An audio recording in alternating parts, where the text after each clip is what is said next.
Donate or shop at the new location for the Habitat Restore in Madison County. The proceeds from the Habitat Restore go towards helping build a home for someone in need. Shop, donate, or volunteer at the new location for the Habitat Restore in the old CVS Pharmacy building on Main Street in Richmond. Tuesday night, the commission met for the first time as a new commission, and there was some news that was rolled out. Do you kind of want to recap some of the things? And let's start off with the small business grant. Oh, yeah. The small business grant was something that since last, what do you think, March, everybody has been affected by COVID, okay? But primarily for us, it's been our small businesses, our locally owned businesses, where they've been mandated to shut down or operate at a small percentage of their normal, capacity.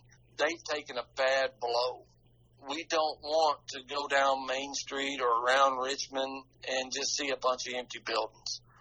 The only way that we could really come up with something, a solution, was to implement a grant program for these small locally owned businesses. And, Tyler Johnson and Rob Meinerich have been really key in developing this.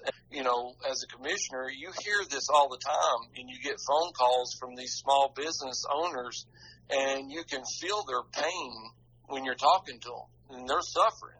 So the one thing that we wanted to do was make sure that we offer them something that could help them out and maybe get them over a hump that they're facing. McDaniel says the small business grant program was first put on the table back in December and will help businesses with 15 employees or less. They're going to be able to apply for the grant up to $2,500. We'll be able to help 40 of our locally owned small businesses.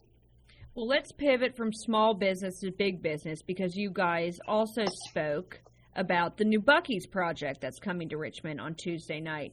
And that was obviously a big win for the city. How is that project moving along? Going great. I think everything's been finalized now, so they should start breaking ground real soon on that. You got to give credit to David Stipes. He is a rock star. We are so lucky as a community and a city to have him in our corner. I really wish the people could see how lucky they are to have people like Rob and David and, Tyler Johnson, Tyler Frazier, all the way down to our city clerks, Lisa and Wanda. Buc-ee's coming is just unbelievably a big deal, because you're talking about one of the world's largest family gas stations. It's not a truck stop. When they build this, there's going to be 200 individual gas pumps. They got the world's largest wall of beef jerky. They got the biggest soda fountain. It's just crazy. It's huge, and it's going to blow up that exit out on Duncannon. That exit's going to be night and day. Well, that's definitely exciting, looking towards the future. Now, my last question is, you did mention the hardworking people, and your fellow commissioner, Mike Brewer, was unanimously named Mayor Pro Tem. Do you feel like that was a good decision? Absolutely. I've worked with Mike, and, since 2018, become a commissioner with Mike, I've seen firsthand Mike's compassion for this city and his love for the city of Richmond. And I can attest to it. I've seen it. And he's going to do a great job.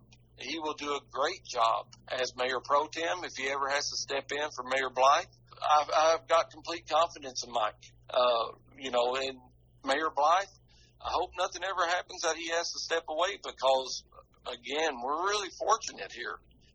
We've got some really great people that are leading the charge for this city, and they're going to take us to some really great places. Stay tuned to WBON TV for more exclusive interviews with the City Commission, such as this one. For Channel 9 News, I'm Marissa Hempel.